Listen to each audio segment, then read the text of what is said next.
বুড়িমার গল্প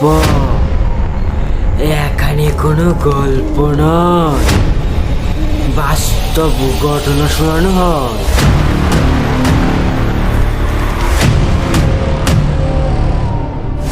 স্বাগতম সবাইকে বুড়িমার গল্পের 59 নম্বর এপিসোডে।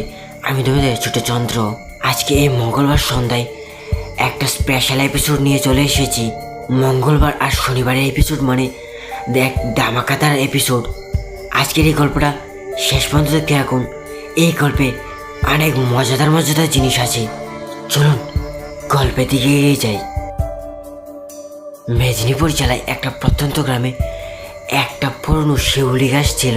গাছটা এক অদ্ভুত রকমের লম্বা, যেন পুরো আকাশ ছুঁয়ে ফেলছে।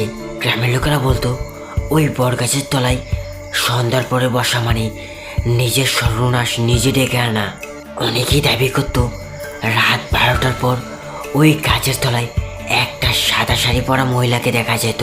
গ্রামের বড়রা বলতো ওই মেয়েটি বহু বছর আগে এই বট গাছের তলায় মৃত্যু হয়েছিল, কিন্তু মৃত্যুর কারণে সবাই চুপচাপ। কেউ বলে প্রেম ঘটিত, আবার কেউ বলে হত্যাকাণ্ড। কলকাতার ছেলে অবর্ণ ভূতের গল্প শুনে খুব মজা পেত, কিন্তু এসব ভূত বিশ্বাস করতো না। ছুটি কাটাতে মামার বাড়ি এসেছিল, কিন্তু প্রথম রাতেই সে শিউলি গাছের কথা শুনে হেসে ফেলল। আজব কুসংস্কার, ভূত কোথাও আছে।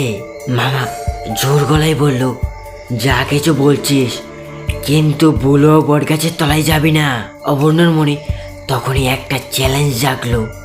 ঠিক 2 দিন পর এক পূর্ণিমা রাতে অবর্ণ রাতের বেলায় হাতে টর্চ আর মোবাইল নিয়ে পৌঁছালো সেই বট গাছের তলায়। সেই বট গাছের তলায় পৌঁছে হেসে বলল, ভূত আছো তো আমাকে দেখাও। হঠাৎই চারপাশের বাতাস যেন পুরো বন্ধ হয়ে গেল।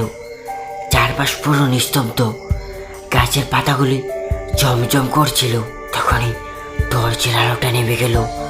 অবর্ণ পকেট থেকে মোবাইলটা বের করতে যাবে, ঠিক তখনই একটা অদ্ভুত ছায়া দেখা দিল। সাদা শাড়ি পরা একটা মেয়ে, যার চুলে চোখ আর মুখ ঢাকা রয়েছে। মেয়েটি ধীরে ধীরে অবর্ণ দিকে এগিয়ে এসে এক শীতল কণ্ঠে বলল, কেন এসেছো এখানে? অবর্ণ হতমত হয়ে গেল। একটু সাহস করে বলল, আমি প্রমাণ করতে চেয়েছিলাম যে ভূত বলে কিছুই হয় না। সে মেয়েটি তখন খড়খড় করে হেসে উঠল। সে হাসির শব্দ একটা দাঁড়ালো ছুরির মতো। তাহলে প্রমাণ পেয়েছ? তখন অবর্ণ ভয়ে বলল, আমি আমি বুঝতে পেরেছি, আমাকে যেতে দাও, প্লিজ আমাকে কিছু করো না, আমাকে এখান থেকে যেতে দাও। তখন সেই মহিলাটা বলল, যা, তুই অবুঝ বলে তোকে আমি ছেড়ে দিলাম, কিন্তু আর কখনো ভুলেও রাতের বেলায় এই গাছের তলায় আসবি না। এই কথা শুনতে অবর্ণ সেই গাছের তলা থেকে কোনোভাবে দৌড়ে পালালো।